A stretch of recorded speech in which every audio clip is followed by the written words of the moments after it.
Mira, yo he venido cuestionando incluso desde el 2003 o un poco antes lo que significa el índice de transparencia que lo hace Transparencia Internacional.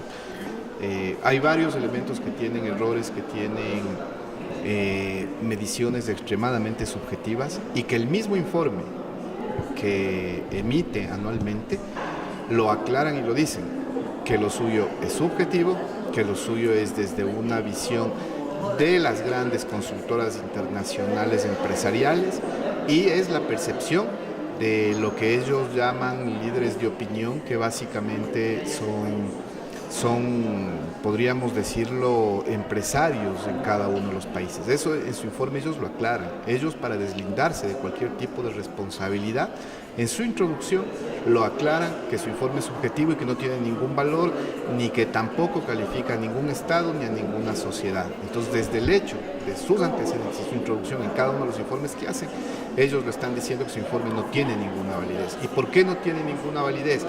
Porque ellos, primero, la información con la que cuentan es información privada, no es información pública. Yo, durante varias veces como ciudadano, los he pedido la información a Transparencia Internacional y nunca me han entregado. Es información privada que hay que comprar a las grandes consultoras internacionales que hacen análisis empresarial. Ellos son los que le dan.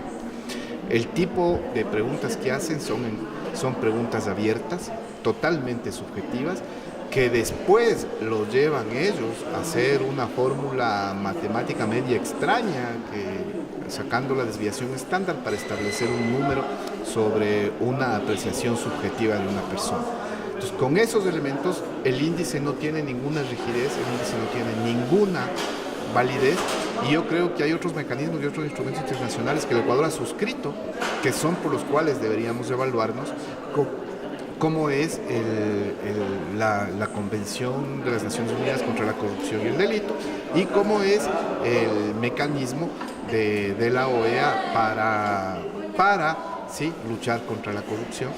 Y son instancias que han reconocido los avances que el Ecuador en estos últimos años ha tenido en una lucha frontal contra la corrupción.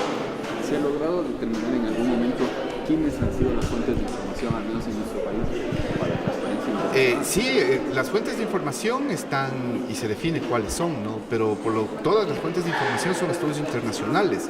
Nunca se logra saber cuál es el entrevistado. Lo que el informe mismo siempre detalla es cuáles son las preguntas y cuáles son las instituciones que realizaron los estudios en el Ecuador.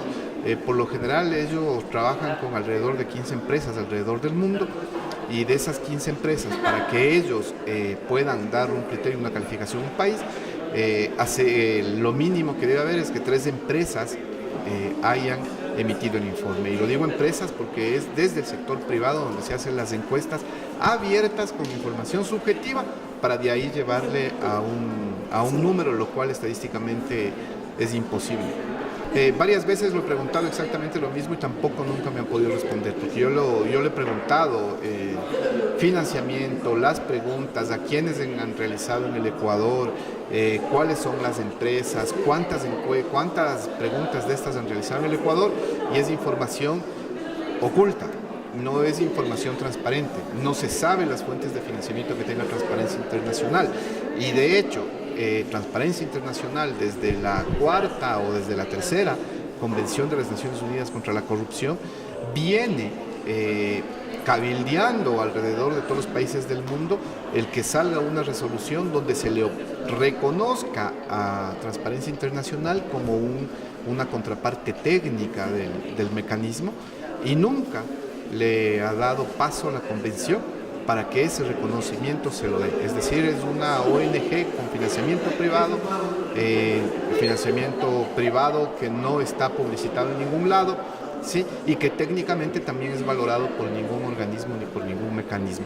Y yo creo que hay estudios serios como el Latino Barómetro, hay estudios como la Universidad de Vanderbilt, que es el estudio de la POP, ¿sí?, en donde te determinan realmente cómo el Ecuador ha ido evolucionando y transformándose, ¿sí?, y cómo ha ido mejorando sus índices de transparencia, y cómo la ciudadanía considera que el Ecuador es mucho más transparente hoy que hace 10 o 15 años. Eso ya nunca lo vas a poder variar, ¿no? Nunca lo vas a poder siquiera pedir a un medio de comunicación que contextualice el informe. O sea, está la noticia, está el rebote de la noticia, está el ranking, cuando específicamente el informe, si el periodista lo lee, le va a decir que el ranking no sirve para nada, que el ranking no contribuye para nada, que el informe es totalmente subjetivo, que las respuestas no, o sea, que en sí su trabajo que están publicando, ¿sí? No es útil ni para luchar contra la corrupción ni para calificar a los países y a las sociedades. Entonces, si el informe en toda la introducción te dice eso, ¿sí? Es por lo menos la introducción que debería tener la noticia antes de ponerla de titular. Mira, hay muchísimos mecanismos y el Ecuador tiene muchos avances en varios temas, ¿no? Y te nombro los últimos que el Ecuador ha tenido. Uno, el tener quizá el mejor sistema de compras públicas en la región, y si no es el mejor, quizá uno de los mejores, ¿no? Y no dicho por el Ecuador, dicho por organismos internacionales. Es un avance fundamental. El haber aprobado el Código Integral Penal, donde incluyes otro tipo de delitos como el tráfico de influencias, donde incluyes el enriquecimiento ilícito, donde el testaferrismo lo estás penalizando, son avances fundamentales en la lucha contra la corrupción. Cuando ejerces la participación ciudadana a través de qué, por ejemplo, antes del 2009, que existe el Consejo de Participación Ciudadana, en el país las instituciones públicas no rendían cuentas. En la actualidad y al 2014, que fue la última vez que rindieron cuentas, que se rinden en 2015, más de 4.000 instituciones públicas rindieron cuentas, ¿no? Antes, en el Ecuador, y te hablo del periodo de informe de la Comisión de Control Cívico contra la Corrupción, entre el periodo 98-2008, que existe la Comisión de Control Cívico, se realizaron 96 veedurías en los 10 años. Hoy, en el Ecuador, desde el 2013, tenemos un promedio de 200-250 veedurías por año. Entonces, ese es los avances que el Ecuador tiene, y eso es lo que puedes visibilizar, cómo se ha incrementado y cómo ha mejorado el Ecuador en eficiencia, en publicidad de la información, en publicación de la información, en el acceso de información a la ciudadanía, ¿no? Y esas valoraciones, tanto Naciones Unidas como la OEA sí los hacen y sí los reconocen, ¿sí? Tal es así que en esos espacios, en algunas cosas incluso, el Ecuador es reconocido como un ejemplo. Ya para